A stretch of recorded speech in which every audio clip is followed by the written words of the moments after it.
Welcome, everybody. I'd like to welcome you all to the 13th annual Darwin Day at Tyler.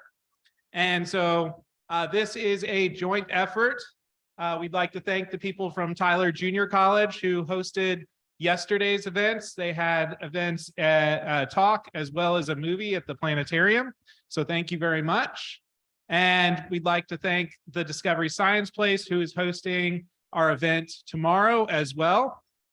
So if you have children and want to come down to the Discovery Science Place, students are going to be down there talking about all the different animals. We'll have some fun animals down there for you to see, and from our natural history collection, as well as some live animals as well. And we'll have some games and some other stuff. Admission is regular admission for Discovery Science Place. So if you're coming down there, you still have to pay to get in, but we'll be in the theater. So hopefully you can come out and see us. As I mentioned, it is a joint event. So the planetarium is the Earth and Space Center. So I should have said that instead of planetarium. I also want to send out a really special thanks. We can't do this without the help of students and volunteers. And so I do want to thank Val and Alan, who helped me a lot today to get all the paperwork done and everything processed and in place, and Kennedy and Esther and Sky, who put in a lot of time and effort to get our Wednesday publicity booth up and running, as well as some of the other things. Each year, we come in and celebrate the life and science of Charles Darwin. And the reason we choose this particular time of year is because of the fact that his birthday is February 12th. And so basically over the years, evolution has become really a foundational principle for many, many fields. We work in biology, and we're going to hear a talk about paleoanthropology. And so we see that the evolution has really become a cross-sectional science that's really pushed us forward in our understanding of the world. This year, we're very fortunate to have Dr. Darryl Ruiter from Texas A&M University. Dr. Ruiter got his BS and MS in anthropology from the University of Manitoba in Winnipeg. And he got a PhD in paleoanthropology from the School of Anatomical Sciences at the University of Witwatersrand, South Africa. There we go. He's been an a professor at Texas A&M since 2003. And in 2013, he became a cornerstone faculty fellow in the liberal arts, which is an honor given to some of the top faculty at Texas A&M. In 2019, he became the chair of the Department of Anthropology, and he's had a successful career publishing over 40 papers. And when you read through, it's really impressive because almost every single one of them is in journals like Proceedings of the National Academy of Science, Nature, and Science. So all the papers he publishes are really high impact, and it's very impressive to see. Last night, hopefully some of you were able to make it to the talk where he talked about his work on Australopithecus sediba and Homo erectus. And tonight he's going to be telling us about New and Confused, how fossil discoveries have continually challenged our understanding of human evolution. So if you would help me welcome Dr. Ruiter. Thank you. Thank you.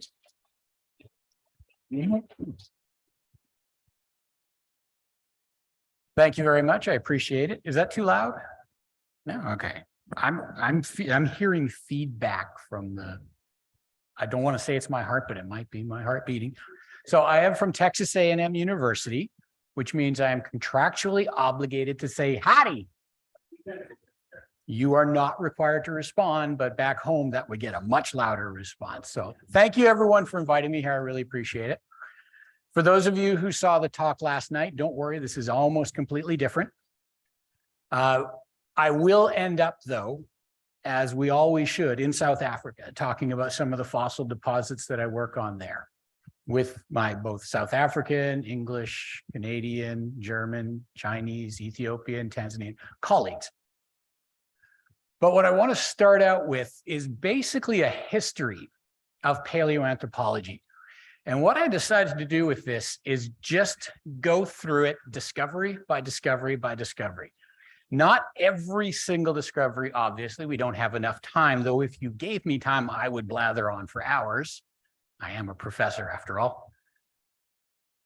We're going to be jumping around from time frame to time frame in deep human history. It's going to get confusing. It's going to get weird. And that's okay. That's actually the history of paleoanthropology, because you never know what you're going to discover, when you're going to discover it, where you're going to discover it, or how important it's going to be until you find it. I do want to point out that we're never going to say this overturns everything we thought before. You might hear that hyperbole the next time somebody makes an important fossil discovery. It will be wrong. It will not come from the scientists. It will come from the media. Apologies to anybody who's in journalism or the media, but my goodness, everything we discovered does not turn over everything we knew before. But let's see how we got to where we are, discovery by discovery. So we're going to start, as is so often the case, with Neanderthals. The first hominin, and when I say hominin, I mean things that are explicitly our ancestors, not something we share with chimps, but us, humans and our immediate fossil ancestors. So the first one that was ever found was found at a place called Angers, sometimes referred to as Angus, but Angers in Belgium. And it's this skull right here. Nobody knew what to make of it because it was 1832. Nobody had any real understanding of human evolution. So when this was found, it was an interesting thing. It looked kind of weird, but nobody knew what to do with it. So it sat on a shelf gathering dust. It was found with, there was a second skull with it, which had been waterlogged and literally turned to dust as they were digging out the second one. So that one's lost to history, unfortunately. It wasn't until 1856 that in the Neanderthal or Neander Valley in Germany, that a guy by the ironic name of Newman owned property in this, new man. Literally, that's what Newman means. Neander, he named after himself, but he Latinized it. Neander means new man. They found a new fossil hominin. The Feldhofer skeleton was discovered by miners searching for, I don't know, dirt, something, whatever they were looking for. They weren't looking for fossils. They found what they thought was a bear skull, which I guess they didn't have a lot of familiarity with bears. But they found this weird thing, unlike anything we'd seen before. Clearly not human. To some, to others, it was very human. An Irishman by the name of King decided to name it Homo Neanderthalensis. And that was really where paleoanthropology basically began. Not long after that, in Gibraltar, Spain, in a place called Forbes Quarry, this skull was discovered. It's a beautifully complete skull of a Neanderthal. And one of the advantages of this thing is it is Neanderthal-y amongst Neanderthals. Huge brow ridges, giant eyes, massive mid-face, large, long-rooted teeth. I mean, it's a Neanderthal. This kind of clinched the case for these are not human. They don't look like us. There's something unusual with these guys. This prompted a lot of speculation and a lot of research. It prompted Charles Darwin, for instance, to write his second book on evolution. He only wrote two, Origin of Species in 1859 and The Descent of Man in 1872. And these discoveries played a prominent role. I don't think he talked about Angers because I don't think anybody had figured out yet. Nobody decided to go back to Belgium and take another look at this thing. So we had these two here. I flew through London on my way to South Africa once, and I had an 11-hour layover, as happens. And I decided to go to the British Museum, and they had this special display, you know, treasures of the museum. And I walked in, oh, look, Archaeopteryx, and oh, there's a dodo, a stuffed dodo. And oh, look, they have a copy of the Gibraltar Skull. wait a minute, that's not a copy. It's like, whoa, it was the original one. To most people, that doesn't mean anything. To me, it was like, that was a fantastic thing to actually look face to face. And I've seen hundreds and hundreds of fossils, but still, when you see a new one you've never encountered before. In 1868, let's call it 68. A fossil was discovered in France at a place called La Chapelle-aux-Saints. This skeleton of, in hindsight, a clear Neanderthal. Big brow ridges, massive nose, big eyes, large, long-rooted teeth. It's a Neanderthal. Buried in this weird position. It was recovered from the ground. This is a reproduction of what it looked like in the ground, and sent to Paris to be studied. The guy who studied it, a guy named Marcelin Boule, made some very, very unfortunate, enormous errors in interpreting what this thing meant. He looked at, you see the teeth are completely lost. They're gone for years, and the bone has resorbed and reformed. It suffered from massive arthritis. It had pathologies all over. This thing is riddled with pathologies. It's an old man, an old male, kind of like me with my sore back right now, all of that. Marcelin Boule thought, he understood pathology, but he did not see it in the skeleton. So he considered it to be this weird, bizarre throwback, stooped over, shrugging shoulders, bent hip, kind of. This is the picture he commissioned to be drawn in the early 1900s. Neanderthals, this is a display from an American museum in the early 1900s. They got this reputation of being stupid, ill-adapted for survival. They went extinct because they were just too dumb to live in this world, which is ironic because they're anything but. But even today, if you call someone a Neanderthal, you mean it as an insult. We still have this negative connotation associated with them simply because one guy completely misunderstood the obvious pathology of this individual. When you look at these pathologies in the teeth and the overall individual, this is someone who couldn't care for themselves on their own anymore. They couldn't hunt on their own. They couldn't collect their own food. This is someone who was cared for by a generous, caring population that kept him alive long after he could survive on his own. That's the exact opposite of the picture we have of Neanderthals. But it got worse for them. We immediately began to accuse them of being cannibals, because why wouldn't you accuse them of cannibalism? It's part of a process of otherization, where you take something that's not you and you demean it as much as you can so that it's not you and you feel better about yourself, I guess. I don't know exactly why. Now, they spent years being considered cannibals until one day the evidence was discovered that they were in fact cannibals. So, sometimes it's true. At a site called Moulin-Guercy in France, about 120,000 years of age, we have some clearly cut mark Neanderthal bones. There's no one else in Europe at the time but Neanderthals. The bones are all butchered exactly like you would do any animal that they caught. They're cut in the same parts, the same joints, the same strips of meats are taken off. They're defleshed the same way. They were processed like any other animal. So yes, sometimes they did engage in cannibalism.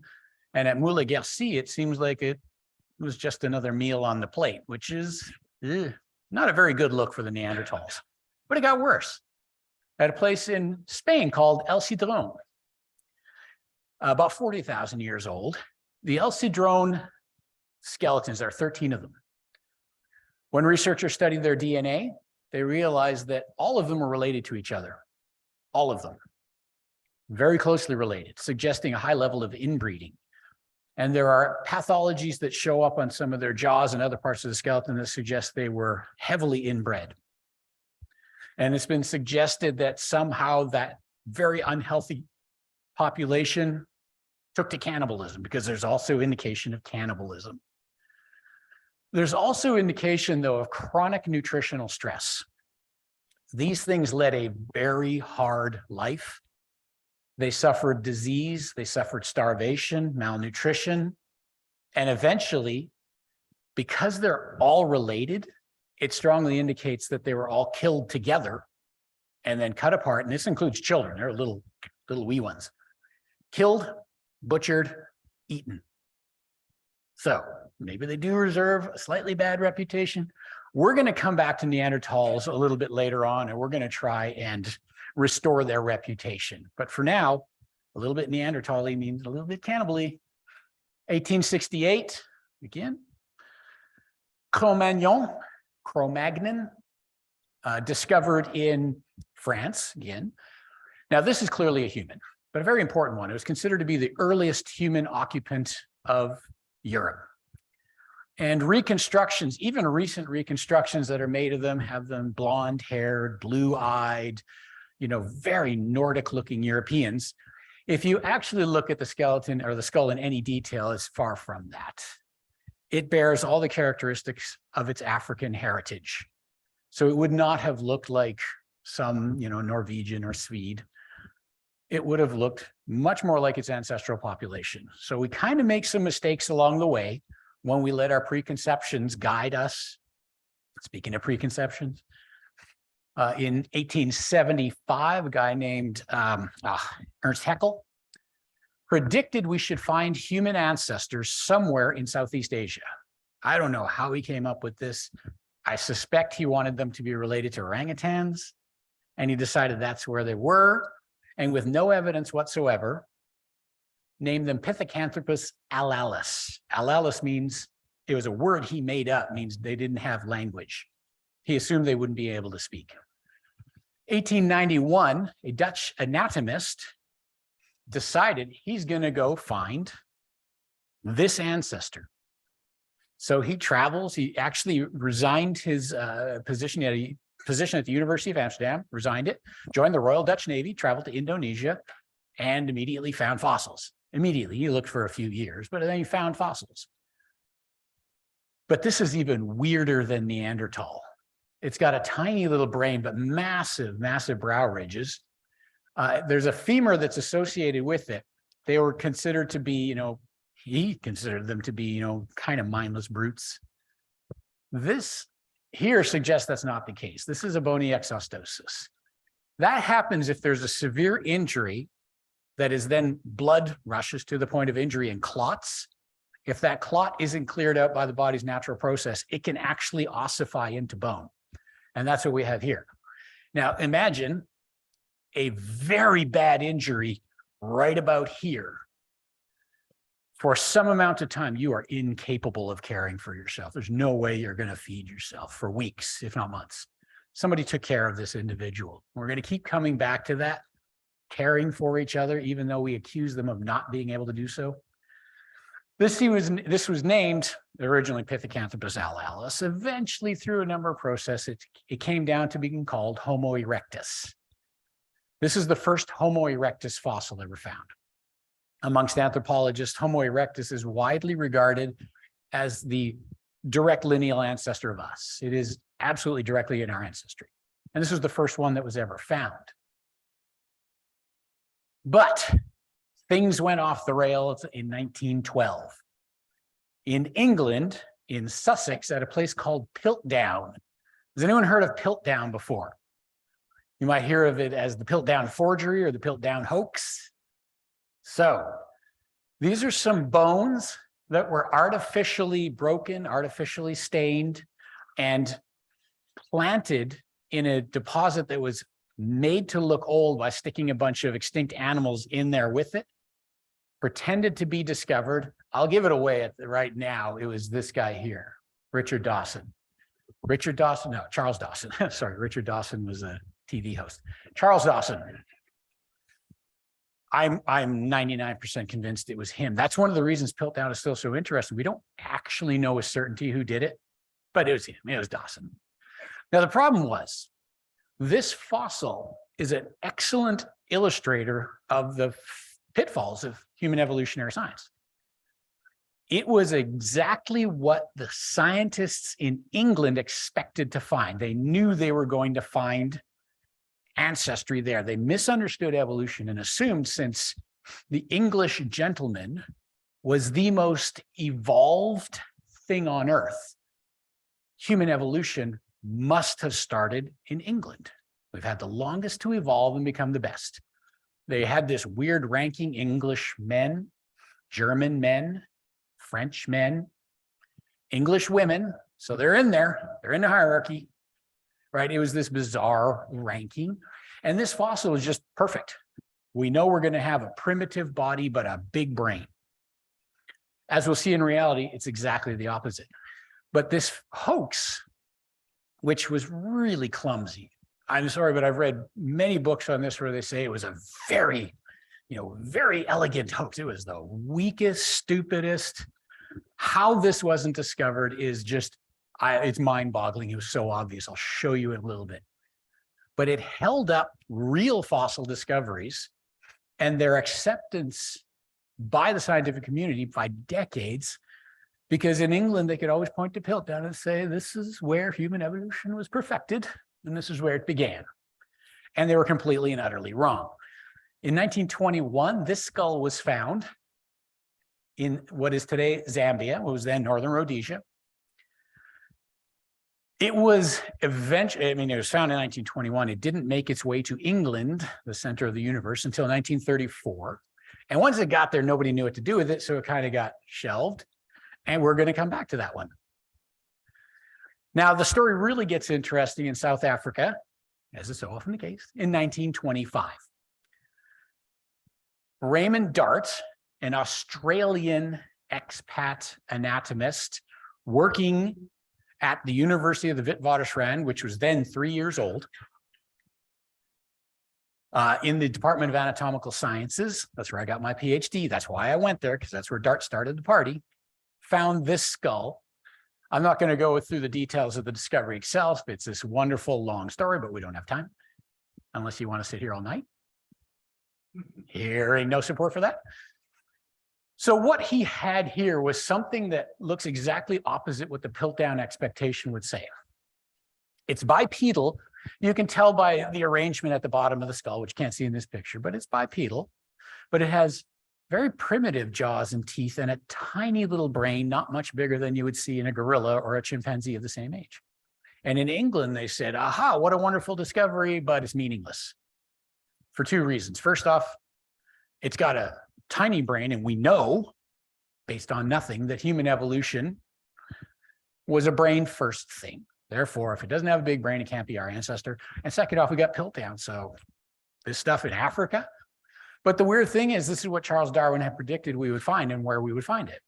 And he was widely lampooned, as in this picture is from about 1872, when Darwin said, human ancestry is almost certainly to be found in Africa, because the chimpanzee and the gorilla are found in Africa, and they are clearly the closest thing to us in this world. And he's right on all counts. But as you can see, not everybody bought that argument. And again, Piltdown existed, so the tongue child was ignored as being basically irrelevant. 1931, a wonderful fossil skull is discovered in China, near Peking, today known as Beijing, at a place called Longushan, which means Dragon Bone Hill. A series of skulls were discovered. Now, they're interesting for a few reasons. They look kind of Neanderthal-y. We got Neanderthals in Europe, but it looks more primitive than Neanderthals, and it's got a smaller brain. So, aha, it's some weird offshoot of the Neanderthal, the majestic, statuesque Neanderthal, when it needed to be. When it didn't need to be, it was a stooped over, hunched weirdo. It's in the exotic East. Wonderful. Who doesn't like that? And it doesn't impact Piltdown. Doesn't make us have to rethink anything about Piltdown, because it's way off in the East, doesn't matter. Big brain, that's good enough, but not really relevant to our story. So unfortunately, now this turns out to be Homo erectus. And Homo erectus is going to become much more important a little later on. Back in South Africa, though, a guy by the name of Robert Broome, a Scottish midwife, that was his actual job. He was called a doctor at the time, but it was one of those doctor things. People call themselves things. He decided Raymond Dart was correct, but Dart didn't go far enough, so Broome is going to step in and sort this out. I'll go find the fossils. And sure enough, he did. It's like, wow. Went to a place called Sterkfontein, which you can still visit today. The site is still actually active. It hasn't been continuously active, but it has been active since 1965, continuously at least. But this was around about 1936. And he found some stuff. It's interesting. In hindsight, it's obvious what it is. It's Australopithecus africanus. It's the same thing as that tongue child.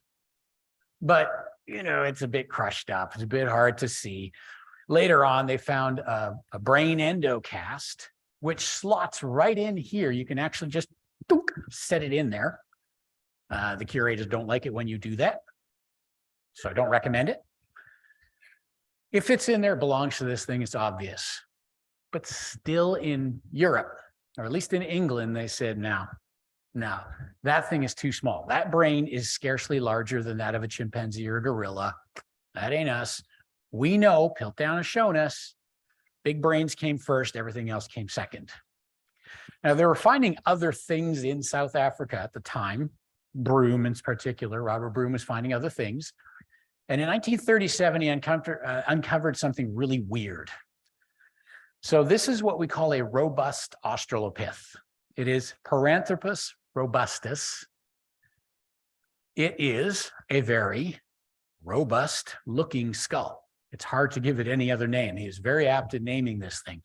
Massive jaws, enormous teeth. It's hard to see in this one because most of it's missing, but it has these massive muscle markings that indicated a powerful chewing musculature. And this thing was completely like anyone we've ever met before. Piltdown is getting harder and harder and harder to support because, wait a minute, what on earth is going on in this South African stuff? They're finding more and more and more. It's becoming increasingly difficult to ignore it. And in fact, it was really mainly in England where they continued to ignore the South African discoveries. Later discoveries of other robust Australopiths, just make it absolutely clear. This is something bizarre. It's something weird. It's a biped. It has a human-like dentition, but a massive human-like dentition. The chewing surface of the teeth itself, about 8 times the chewing surface of an average human. Big teeth.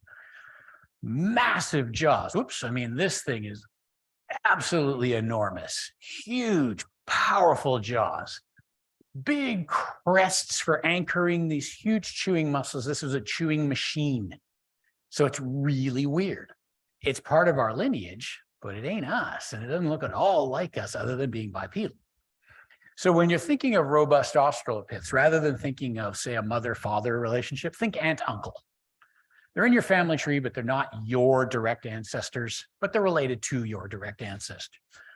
This is making Piltdown even more difficult to support or sustain. Also at Swartkrans, late 1940s, and my colleagues who work in East Africa will say it was first discovered there in the 70s, and they are wrong. In South Africa, a skull or several skulls of these robust Australopiths alongside skulls that we generally refer to as Homo erectus. I say generally, there are some colleagues of mine who think it's something else. They are wrong. I'm going to keep telling you that. My opinion, I'm sorry, I've been doing this for 30 years. They're wrong. This is Homo erectus. They are from the same deposit. They coexisted in the same place at the same time. They ended up dead in the same cave. So it's becoming increasingly difficult to support Piltdown. Now, another weird thing, Raymond Dart, the guy who found the tongue child, assumed that all of our ancestors were these murderous, homicidal, cannibalistic killer apes. And one of the reasons he called them cannibalistic is there's a skull from the site of Swartkrans. That's where I did my doctoral dissertation research, by the way. That has 2 holes in the back of the head. And to Dart, it was somebody stabbed him twice in the back of the head and then ate him, as one does with your children, because it's a child. There's another jaw found at a place called Makapansgat. It has a lower jaw that's been fractured on the side and the teeth have been knocked out. And to Dart, it was like, aha, bang, and then I'm going to eat him, as one does with your children, because it was also a child. Well, it turns out he was wrong. Instead, if you understand animal behavior, and this is why it's so critical to understand the animals that are found with your precious hominin fossils, you know that things like leopards they love eating primates. Baboons in particular, delicious. They probably loved eating our ancestors. And in fact, those 2 holes in the back of the skull were not stab wounds, not from another hominin, but in fact, this is a fossil leopard jaw.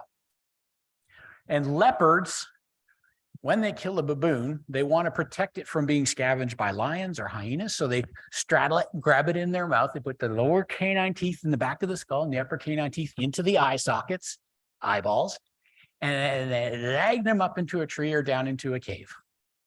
So rather than being these homicidal, murderous killer apes, in fact, they were the victims. And that, I mean, to me, these 2 fossils together absolutely demonstrate that. Bob Rayton wrote an entire book on what he called The Hunters or the Hunted, where he made the entire case, but really that picture is good enough. That clears up the mystery there. Other fossils discovered in the late 40s in South Africa made it absolutely impossible to tolerate Piltdown as a human ancestor. It's crazy. I mean, this is the most complete, undistorted hominin skull ever found to this day. And it was found in 1947.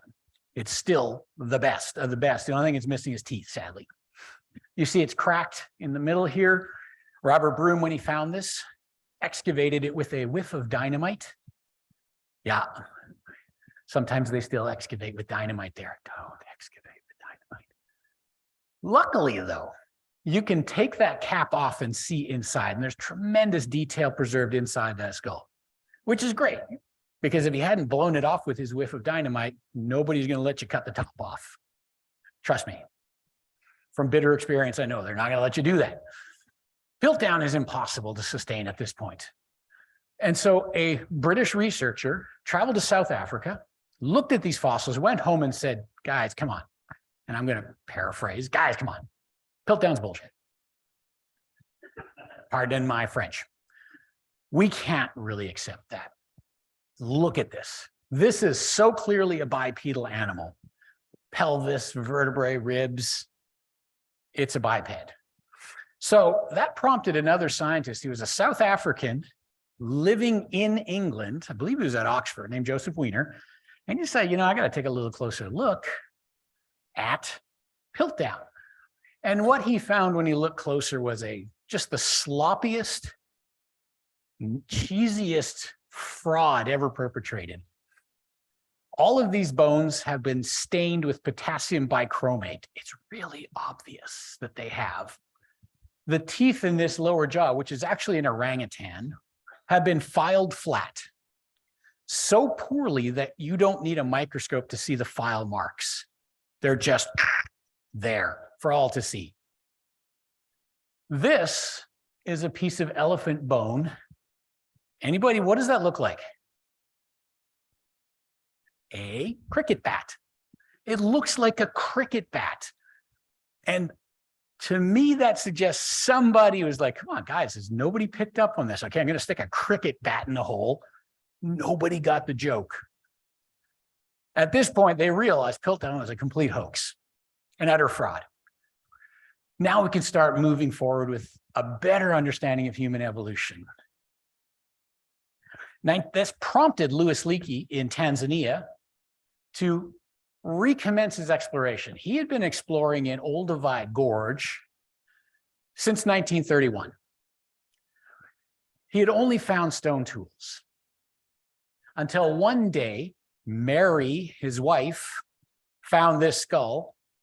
You might not attach Mary's name with these fossil discoveries because Louis sure didn't. He took credit for it, even though he was in camp sick with fever. Mary found it. The story I heard, I'm not sure it's true. Mary always traveled with Dalmatians when she was exploring in Olduvai Gorge. And the story I heard is one of the Dalmatians took a pee on the skull and that cleared off the dust so she could see it. If it's not true, it's true. I'm believing it. Now, those stone tools that Leakey had been finding for years, he said, aha, here we have a hominid. It is a hominid. It is a robust Australopith, though. And he said, well, those stone tools, aha, they must have been made by the Australopiths. Most people responded with no. Only members of the genus Homo could possibly make and use stone tools. We know this based on no evidence. To this day, there are colleagues that will say, no. Only Homo could make and use stone tools. Although there's a paper that came out this morning in the journal, either Nature or Science. They found Oldowan stone tools, the oldest that have ever been found, directly associated with the Paranthropus tooth. Like, okay, short of a hand holding that tool, that's as close as you're going to get. I'm part of a small minority of paleoanthropologists who has no problem with robust Australopiths making and using stone tools. So that was interesting in 1959, but he was always uncomfortable with this thing making those tools. The next year, he discovered what we know as Homo habilis. Homo habilis is much smaller in size, smaller teeth, human-like dental proportions, and most importantly, a big brain. So we never actually got away from that big brain thing, but big enough brain that we have a new tool maker. This is months after Zinjanthropus, what we call Paranthropus boisei. Months after that discovery, this came out, and he said, aha, okay, everybody hold on a second. This is the tool maker. That Paranthropus, that robust Australopith, was actually a meal, because we can't get away from our cannibalism. That was the meal. Now, this was an important discovery because this, at the time, was the oldest representative of the genus Homo, except for one problem. It doesn't fit in the genus Homo. Lewis actually had to redefine what it meant to be part of our genus Homo in order to fit this in, which most people will tell you that's cheating. It belongs to this group. I have to re-identify this group to fit it in there, but now we got it. So he got a lot of flack for that. Oh, that was just about the stone tool discovery. Later on, early 1970s, his son, Richard, starts to explore a place called Kubifora, which is in Kenya. Lewis was doing, although Lewis was Kenyan, he was a Kenyan national. Most of his work was done in Tanzania. Richard started to find some spectacular fossils at Kubifora, including things that we today call Homo habilis, and then something really bizarre that came to be known as Homo rudolphensis. It's called Homo in our genus because literally the only thing that puts it there is that massive skull. It's got a big brain. Otherwise, it's a weird looking thing. It's got this bizarre flat face. The teeth are so weirdly arranged that the premolars and the canines are all in the same row in this flat face. In you, the premolars are behind, your canines are behind your incisors. In these guys, it's one flat thing. So for decades, we argued over whether rudolphensis is a real thing or whether this is a badly distorted skull.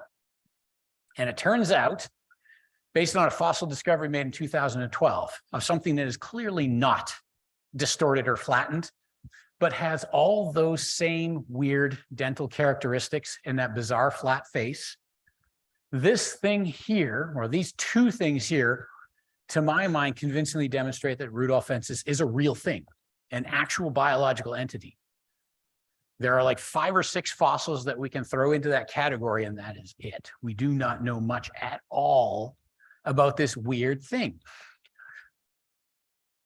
Following that, there was a discovery of this lower jaw in Kubifora as well, that a group of researchers in Australia thought were so unique, and based, following this discovery as well, were so unique that they could not be Homo erectus where everyone else is putting them, and in fact had to represent something different that they named Homo ergaster. And one of their principal arguments was, how could you have one single species of animal that's distributed across 3 continents, Africa, Europe, and Asia? How could that possibly be? The irony being they're distributed on another continent that you can't walk to, Australia, and yet they couldn't allow Homo erectus to be an intercontinentally distributed species, which is weird. There was a discovery in 2011 of a skull in Ethiopia, that has characteristics of both ergaster and erectus. And to my mind, this is from a place called Dhaka. That skull really settles that debate. The ergaster is not a meaningful thing. It's just a group of people unwilling to accept an intercontinental distribution. That's probably a minority opinion, but that is my opinion, that this thing conclusively demonstrates it's not a real thing. But that still leaves us with a bit of a conundrum. We have Homo, rudolphensis, habilis, and erectus, and they're all about the same age. The earliest appearance of all of them is around about the same time. Which one is us? Which one is our ancestor? And the answer is, I don't know. It might be one of them. If it is one of them, maybe this one. But this one, we're pretty sure actually is our ancestor, and yet it appears as old as this thing here, its supposed ancestor. What do we make of that? I don't know. But I think what was going on was evolutionary experimentation. An adaptive plateau had been reached, a way of making a living. If you saw my talk yesterday, that metaphorical fence, these guys had tipped over into the Homo side of that fence. Tall, large-bodied, striding bipedal, large-brained, different diet, worked. It worked really well. And nature began to experiment with something that's really working effectively and created a number of different types, only one of which ultimately gave rise to descendants like us. An interesting discovery from the same place. These are the remains of Homo erectus skeleton. Everything in pink is what is preserved. Everything in, I don't know what that is, purpley, is not preserved. But what is preserved in cross-section, when you look at it in detail, is clearly pathological. And a terrible pathology. A pathology that is most likely caused by hypervitaminosis A. That's a toxic ingestion of vitamin A. Everything you eat is toxic. Absolutely everything, including water. It's all a question of dosage. And in this case, if you consume enough vitamin A at one time, you will die, but in the most horrifically, excruciatingly painful manner possible. What it does is it causes the periosteum, that's the membrane that surrounds every bone in your body, to inflame to the point where it actually peels away from the bone. Hurts more than that sounds. The bone responds by growing a massive amount of replacement bone, but it's a very low quality bone because it's trying to heal something that is unhealable. It takes about 2 weeks to die. So why is that important for us? This individual toxically dosed herself, it's probably a female skeleton, with vitamin A. Where did she get it? Two possible sources. One of them is from bee brood. So bees, with their honeycombs, they have their little babies in some of those honeycombs. They're called brood. If you eat enough of those, they are so full of vitamin A, you can kill yourself. But you have to ingest like 5 or 6 pounds of it in a single sitting, just the bee brood, not the honey. I don't know that anyone could actually do that outside of a suicidal competitive eater. The other possible explanation, an excellent source of overabundance of vitamin A is carnivore liver. So vitamin A is something that the mammal body does not excrete or secrete. All the vitamin A you've ever eaten, if your body hasn't metabolized it, is still in your liver, all of it. If you are a carnivore and you eat other animal livers, all of their vitamin A becomes your vitamin A. It's not enough if you eat one cow liver here, next week another one, that's not going to kill you. But if you eat a dog's liver, and you fed a cow liver for a year and you eat the dog liver, which I don't recommend, it's going to kill you. If you take nothing away from this, don't eat your dog's liver. Bad for you, you're welcome, saved your life. But to take 2 weeks to die from this, somebody had to care for her for 2 weeks of the most excruciating agony imaginable. Otherwise, she would have died of thirst days later, or hunger maybe a week later. But 2 weeks, somebody kept her alive. Homo erectus, that's what she is. Her family kept her alive. To no good effect. I mean, it just prolonged the agony, but they didn't know that. They wanted their mother, sister, daughter, whatever, to stay with them, to stay alive, and they cared for her. That suggests more thought going into the life and death of a colleague, a friend, or mother, a family member than we would expect. I'm going to have to pick up the pace because I see I'm going way too slow here. 1973, Donald Johanson travels to Ethiopia, a place called Hadar. He first finds a knee joint. Wonderful, a biped. He brings it back to, he was then in Cleveland, and his colleague said, okay, go get a skeleton. The next year he goes back and gets a skeleton, Lucy, the famous skeleton. And they say, okay, go get a bunch more. He goes back the following year and he finds something called AL333, sometimes known as the first family, a group of at least 11 individuals that were probably killed together in one cataclysmic event. So we know a lot about Australopithecus Immensis, including potentially footprints made by maybe Australopithecus Immensis 3.76 million years ago. These are in Tanzania. There was endless debate over gait kinematics. How fast did they walk? Why did they do this, that, and the other? And without getting into too much detail because of time, they were all possibly wrong. I'll tell you why in a little bit.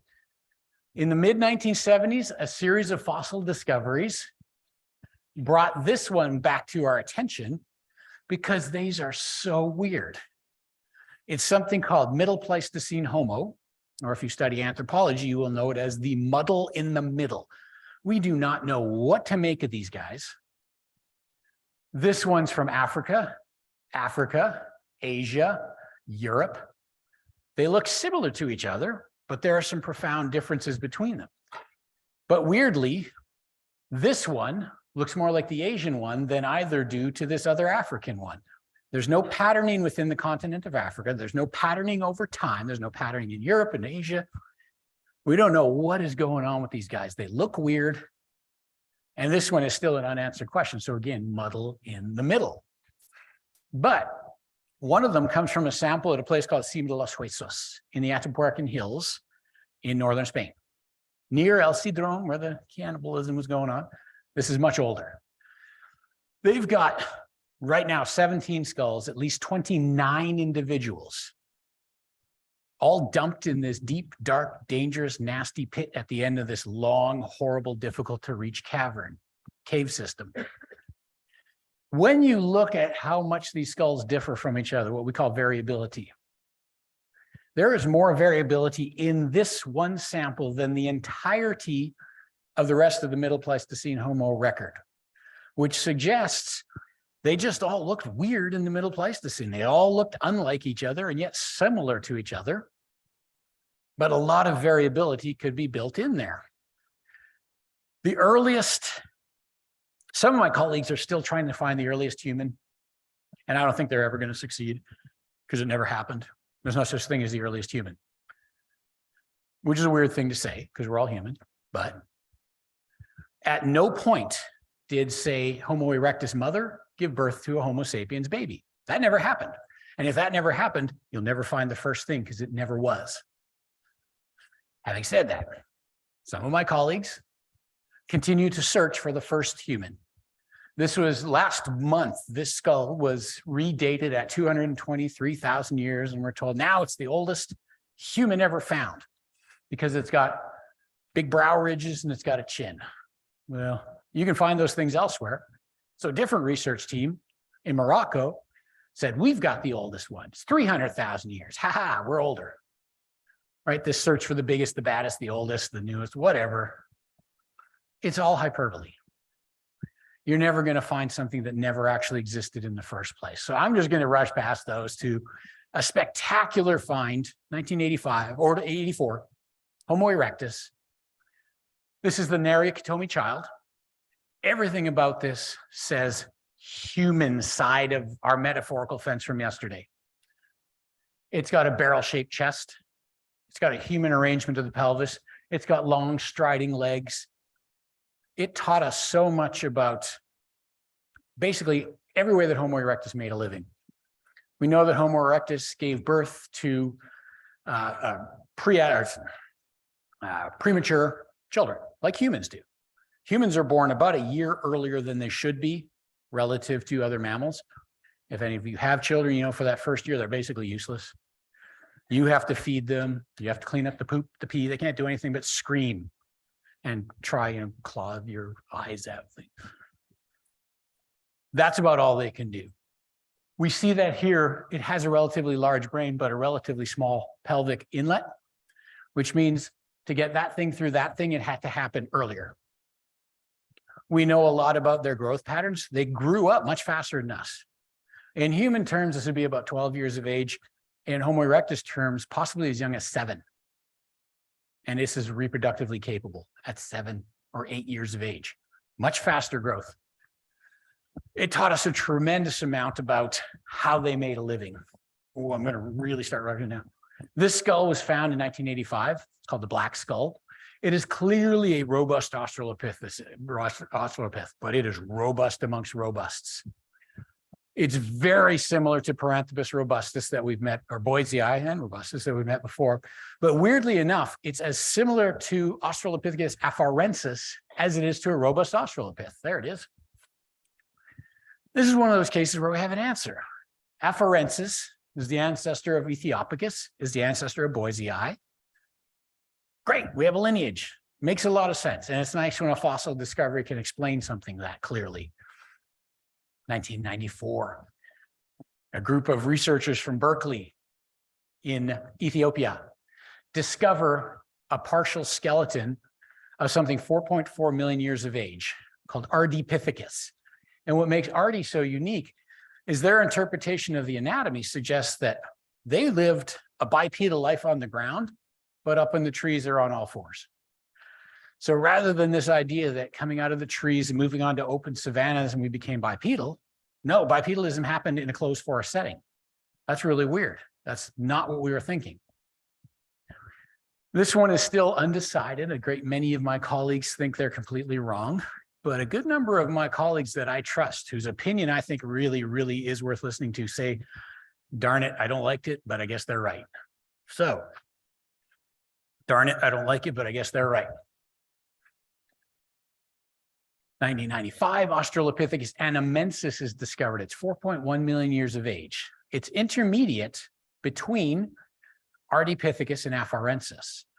But it looks a whole lot like Afarensis and not much like Ardi, which suggests if it is the descendant of Ardi and the ancestor of Afarensis, the transition from Ardi to Afarensis was fast. Not unexpected, but interesting nonetheless. More recently, this really well-preserved skull, it doesn't look like it, but that's a beautifully preserved skull considering its age, over 4 million years of age, really confirms a lot of what they were saying. Australopithecus Bahr el-Ghazali, discovered in Chad, 1997. Interesting thing about this, 2,500 kilometers to the west of all the other fossils in East Africa. It's the most western fossil ever found of a hominin of that age. So that's pretty remarkable. We don't have time. 1995, Dominici in the former Soviet Republic of Georgia. So actually, this was found in Georgia, and a lot of people think, what, north of Florida? No. Georgia in the Baltic region. A series of skulls, beautifully preserved, clearly, in my mind, Homo erectus, demonstrating this is 1.85. These are 1.77, but their stuff was old as 1.85 million. That's shortly after Homo erectus appears, and suddenly they're in an environment that they're not adapted for anymore. Or are they? This isn't Africa anymore. This is cold. This is an environment that is just south of Russia. Very early on, they appear outside of Africa. Another discovery, this is 1998, a fossil is discovered at Sterkfontein in South Africa, which I and most of my colleagues thought was just another Africanus. But it turns out, maybe it's not. When we compare this thing, the guy who found it said it's not. He calls it something else, Prometheus, Australopithecus Prometheus. I hate that name. It's a dumb name, but stuck with it. I think he might be right. Damn it, I hate to say it, but I think he might be right. Because this, is a honking, powerfully built, robust skeleton. This is not. And they're so very different from each other. I think he might have been right and I might have been wrong. I hate to say it. We're going to skip past that one because it's silly. Paranthropus platyops, considered to be potential ancestor of the genus Homo, setting all Australopiths out of the race. The problem is, if you take a look at it, it is fractured into more than 1,100 pieces. And I know it's more than 1,100 because my colleague at Berkeley, we don't get along, but he had one of his graduate students, actually multiple graduate students, count. How many broken pieces are there? That's dedication. I'm going to prove you wrong, and I'm going to make my graduate students do all the grunt labor for it. And he suggests that rather than being something unique, it has been what we call plastically deformed. All that distortion has not distorted the entire thing exactly the same way in all the same directions. A little more here, a little less there. And you end up with something. These are 3 pig skulls. They're Eocene pig skulls from Utah. They're all the same thing. They're all the same animal, but historically we're called 3 completely different genera, not just species, different genus. And yet they're all just the same thing in different levels of distortion. So probably what's going on there, that's silly. Sahelanthropus chadensis. This is in Chad, odd enough. 7 million years old, claimed to be a hominin, disputed until a few months ago, they published this. They have a femur that, to me, it looks like from a bipedal animal. It's found right beside that skull or nearby that skull. The reason it's found there, of course, is all these bones. This is how they were photographed when they were first discovered. There's the skull. The femur is actually right here. What's going on there? There's hippo in here. There's giraffe. There's all kinds of weird animals. And yet they're lying all like this, laid out in this pattern. The cool thing of this is it's probably sometime in the last 1,000 years, a camel caravan moving through that region, because this is found on the Corotoro Trail, which will get you all the way from Sudan to Timbuktu. Sometime in the last 1,000 years, a presumably Arab trader found all these bones and thought they were so human, I'm going to give them a proper burial. Lined them up as close as they could in a skeletal arrangement and then left them. That's really cool. An Arab trader 1,000 years ago thought this was so human-like that he gave it a burial. I think that's kind of neat. 2004, I get an email from the journal Nature.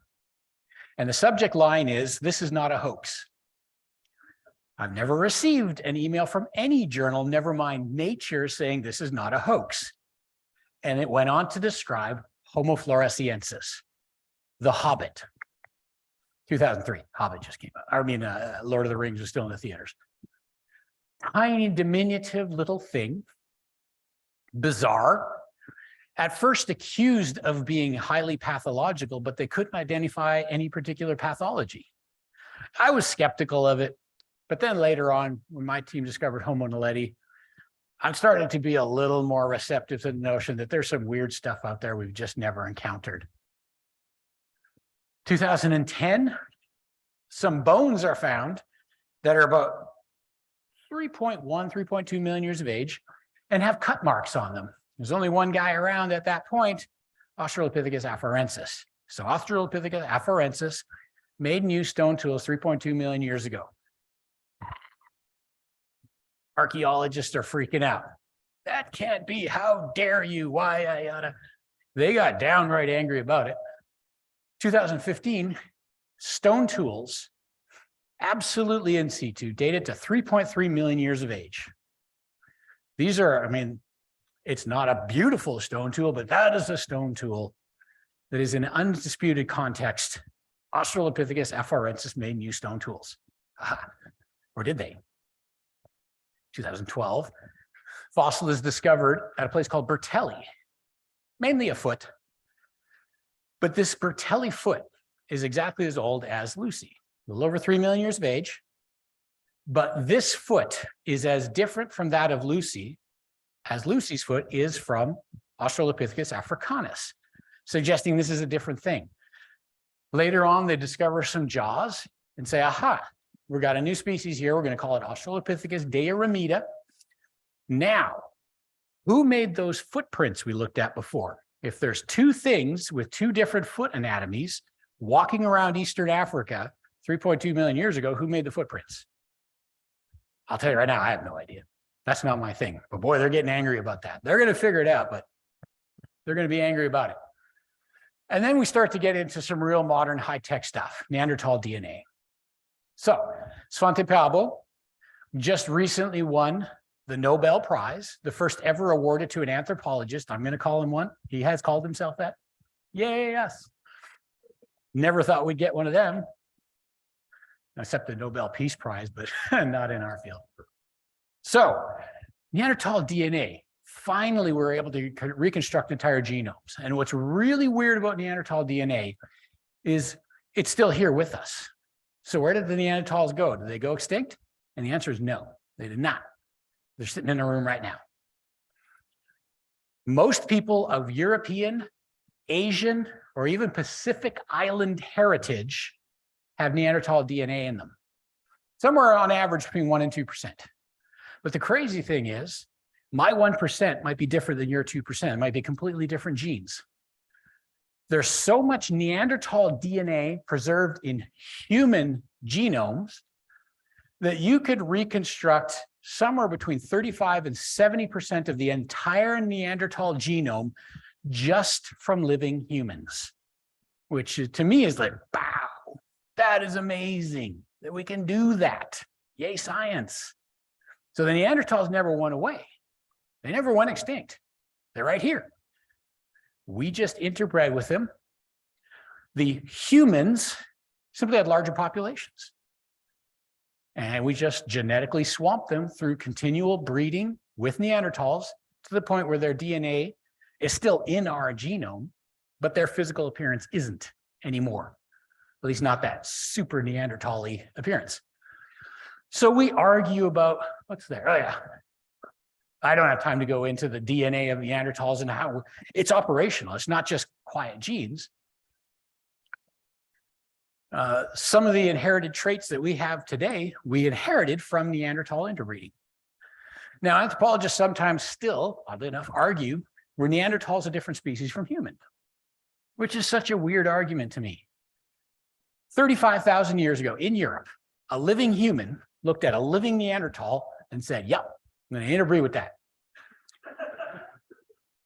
If they recognize them as the same species, why on earth are we sitting here arguing about their bones 35,000 years later? That same thing happened in Asia. A living human saw a living Neanderthal, said, yep, that'll do. And interbred over and over and over everywhere we look. So the question of whether they're the same species, of course they were. Living humans who saw living Neanderthals thought they were. Why would we think any different? Such a weird argument. A cave in Siberia, Denisova, named after the famous Saint Denis, who was so holy, he moved into that cave and never came out of it and never spoke a word to anyone. Excavations in his cave. I don't know what you're excavating for, but they found some cool stuff. They found a toe bone and a tooth. They were able to extract DNA from them and found DNA that is as different from humans as Neanderthals are from humans. Denisovans are therefore a real breeding population that not only interbred with humans, they also turns out to have interbred with Neanderthals. So everybody, everywhere you look, is interbreeding with everybody they see. Kind of a human thing. It's one thing we're really good at, constantly interbreeding. A lot. It is. It's a defining characteristic of us. And it's a very old one. So we even find Denisovan genes in Pacific Islanders, which isn't surprising if you consider Pacific Islanders. Here's Denisova. Denisovan genes, Pacific Islanders came from somewhere around here and went somewhere down here. Not surprising, they carry Denisovan genes with them because that's what their ancestry was. The last one, it's recently named, it's called Homo Erectus. It's based on some teeth and a couple of bone scraps. And sorry, but that's not sufficient. So we're going to skip past that one. Now it's silly. That sets the stage for back to South Africa, where we should have been the whole time. At a site called Malapa, this is where I and my colleagues work, we discovered a new species of human ancestor that we call Australopithecus sediba.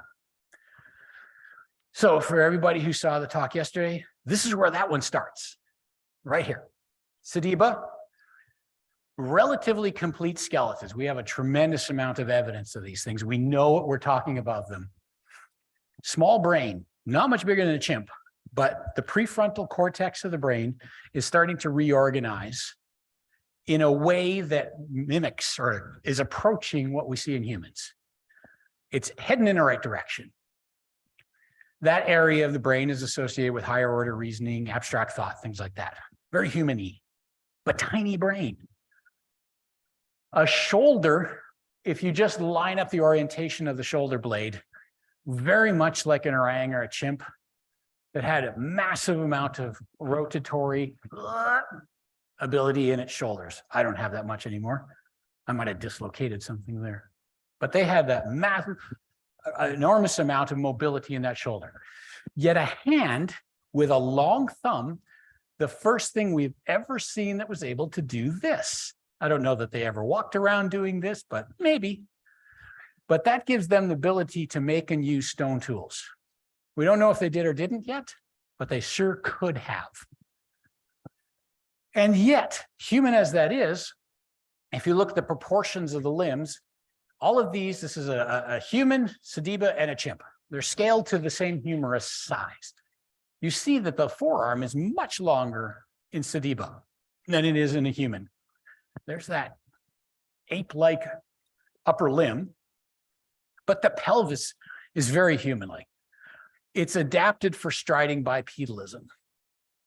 Other Australopiths had a bipedal locomotion, but not like this, energetically efficient striding bipedalism. And then a foot that has weird combination. So this is the tibia. This is the talus. You might call it an astragalus. This is the calcaneus. So that's your shin bone, whoops, ankle bone, heel bone.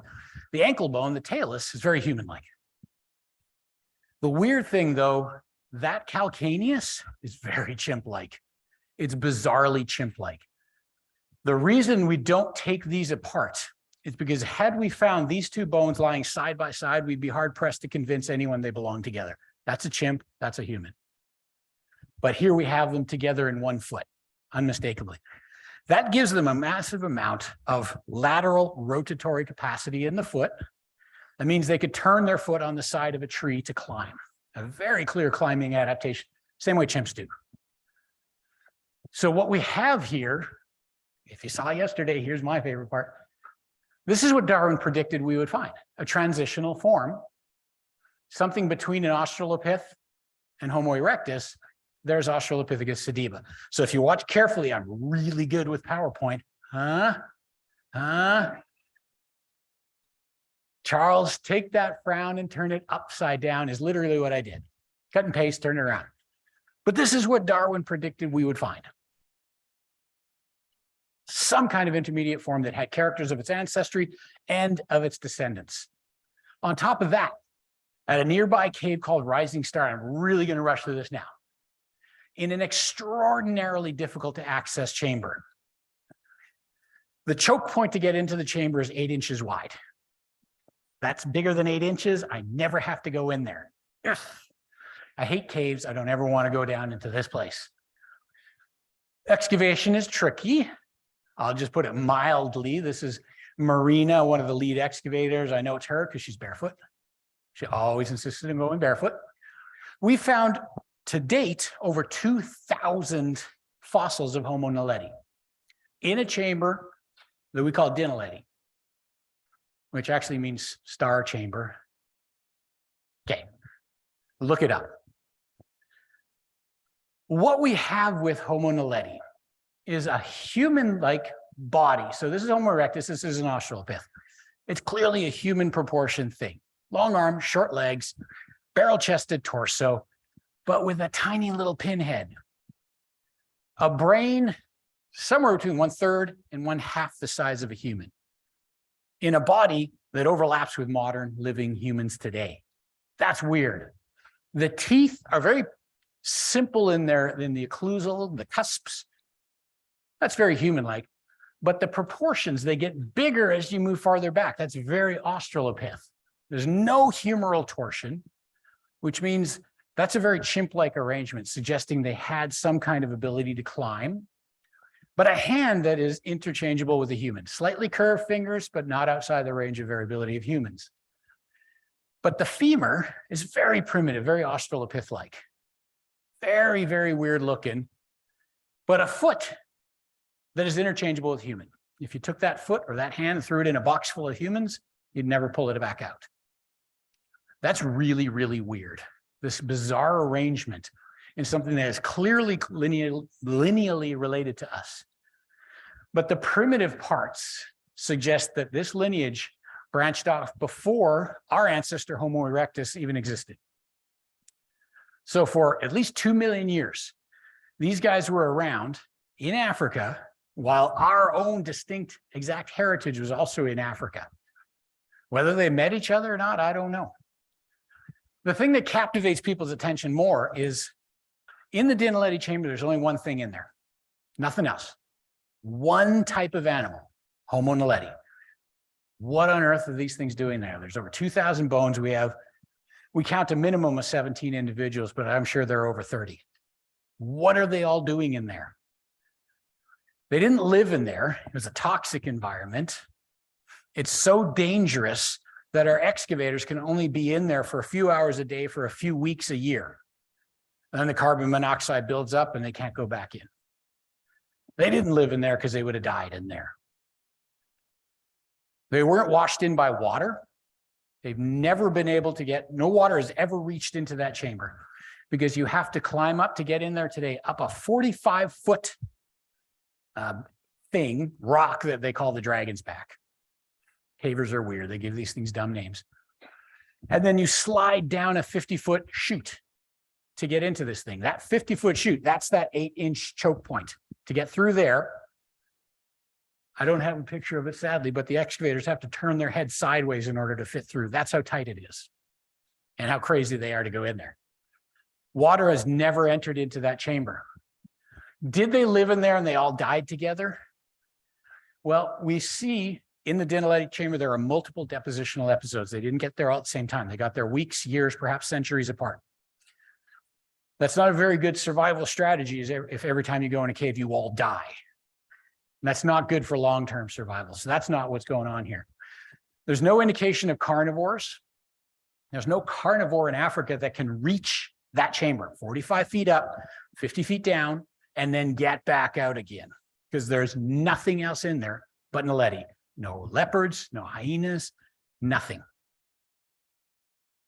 We have every age category represented, from something that's possibly prenatal all the way to something so old she was gumming her food. Her teeth have been worn down to the gum line, and everybody in between.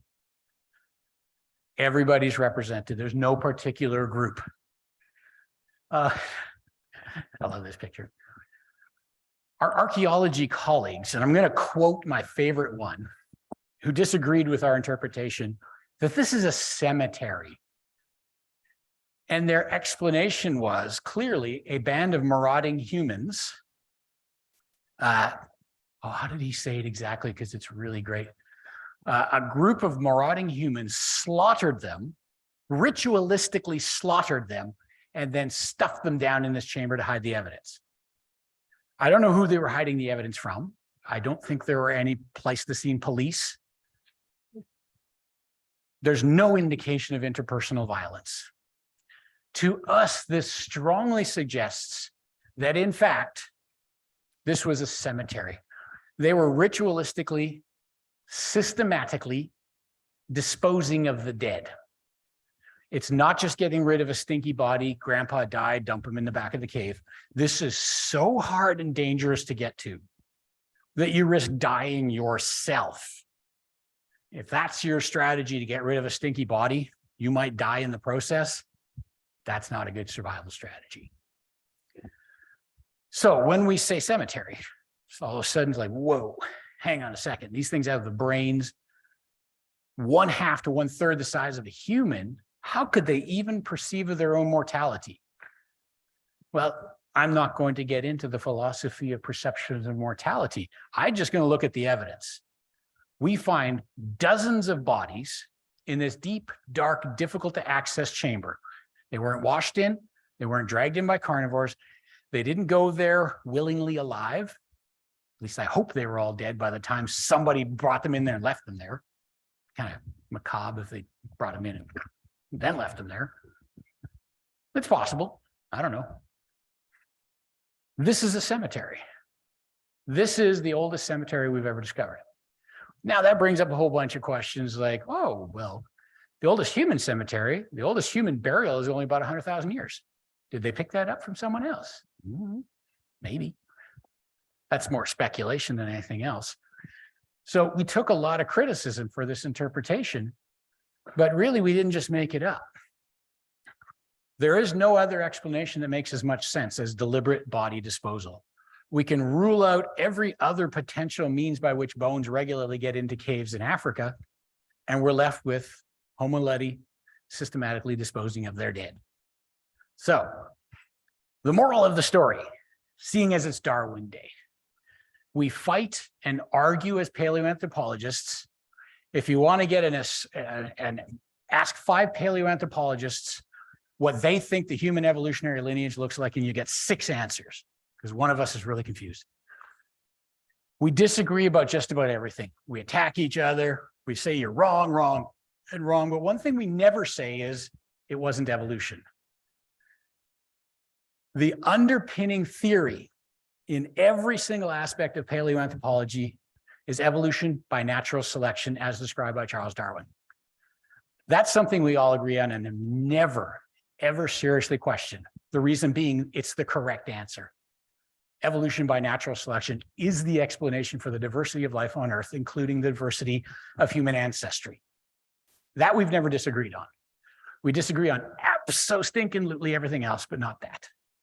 So, happy Darwin Day, and thank you for inviting me. I greatly appreciate it. I'm sorry I went so far over, but I'm happy to take any questions that you might have.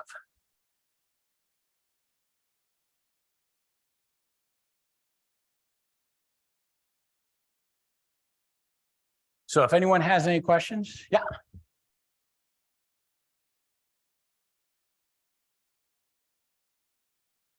By insane people known as cavers.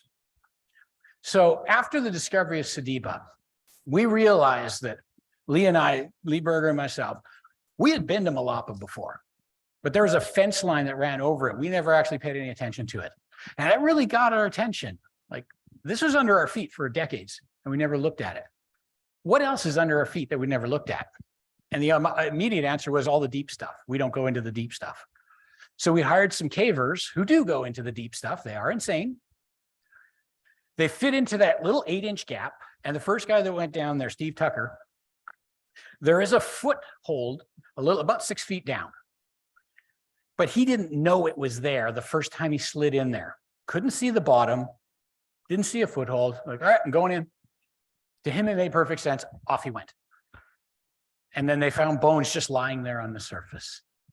So insane people contributed to the discovery of Homo erectus. Nutty people.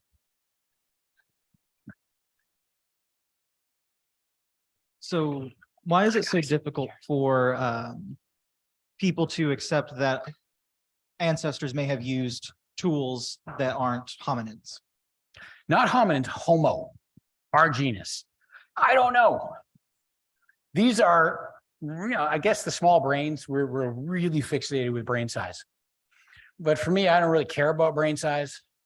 I think that any hominin, any bipedal ape with a reasonably large brain could make and use stone tools. There are primates today, I'm thinking of some monkeys in South America that use stone hammers to break open rock, nuts. Monkeys with a brain that big. If they can do that, why couldn't our ancestors use tools? I don't get it, but for some of my colleagues, it's very, very important.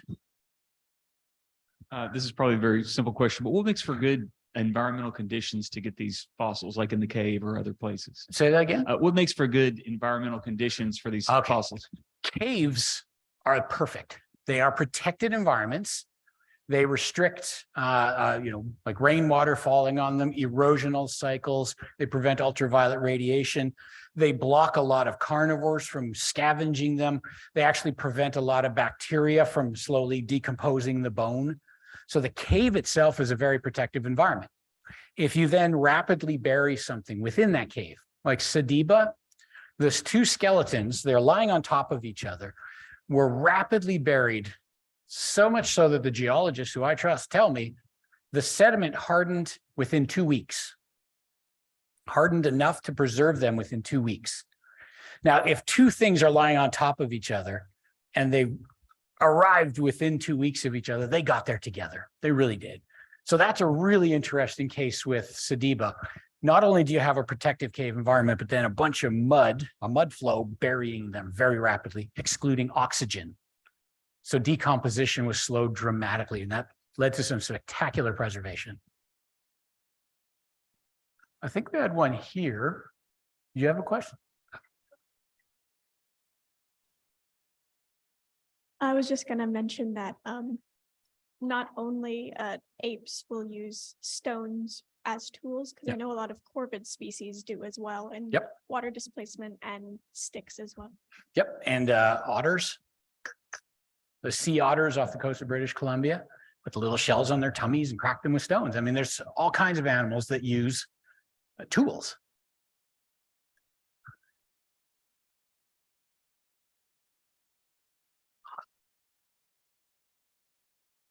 This is a very off-topic question, but I just wanted to ask it. Do you have a favorite fossil? Do I have a favorite fossil? Yeah, you know, my kids ask me that. Do you have a favorite kid? And I always tell them yes, but I'm not going to tell you which one it is because this is a competition. Now, the favorite fossil of mine is the skull of Australopithecus sediba. I mean, to me, that is just, that's my baby away from my babies. I love the preservation. I love the information it has packed in it. That's my favorite.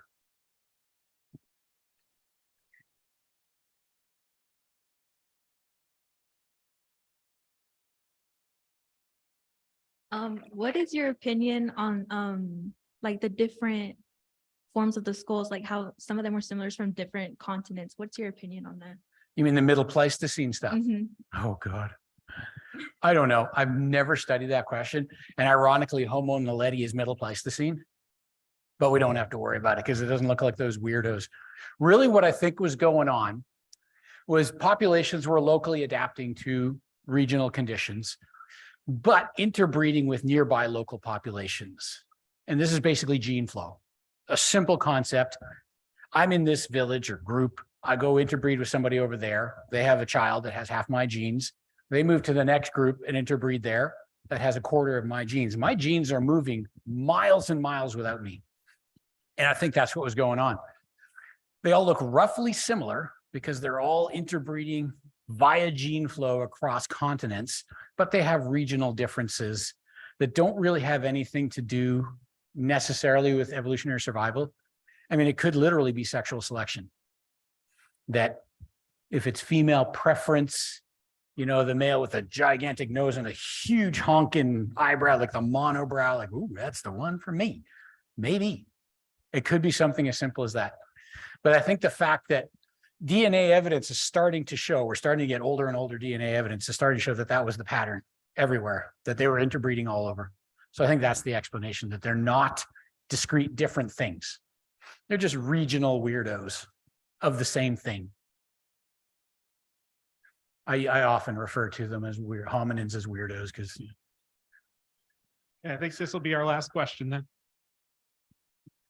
So you spoke about the reaction from a lot of English scientists in reaction to the discoveries, right? But how did the rest of the world react at the same time? interesting. See, there was an American scientist, Garrett Miller from the AMNH, went to visit Piltdown in 1913 or 1914, just before the onset of the war.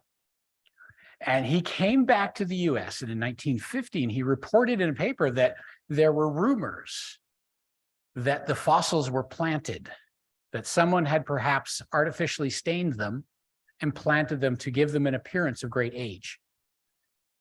That's weird. I mean, within months of the discovery of Piltdown, the rumor mill is so extensive that a visiting American's in on it. I think that a lot of people had their suspicions. Outside of England, I mean, the American researchers never bought Piltdown at all. It just didn't make any sense, in part because of Garrett Miller's report that this is probably a fraud, but nobody followed up on it, which is so weird. It met the preconceived notions of the English scientists at the time.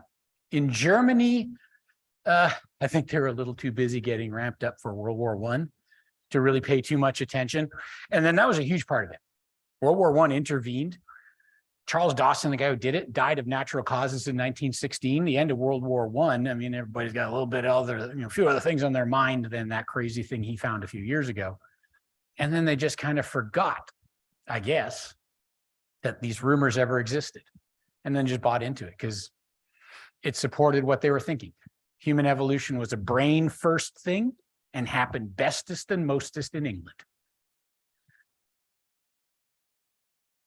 Okay, well, I'd like to thank everyone for coming to Darwin Day's keynote speech. If you're here for extra credit, we will have the sign-in sheets out on the tables when you exit. Give me a second to put them out, but they will be out there. And let's go ahead and thank Dr. De Ruiter again for a great time. Thank you.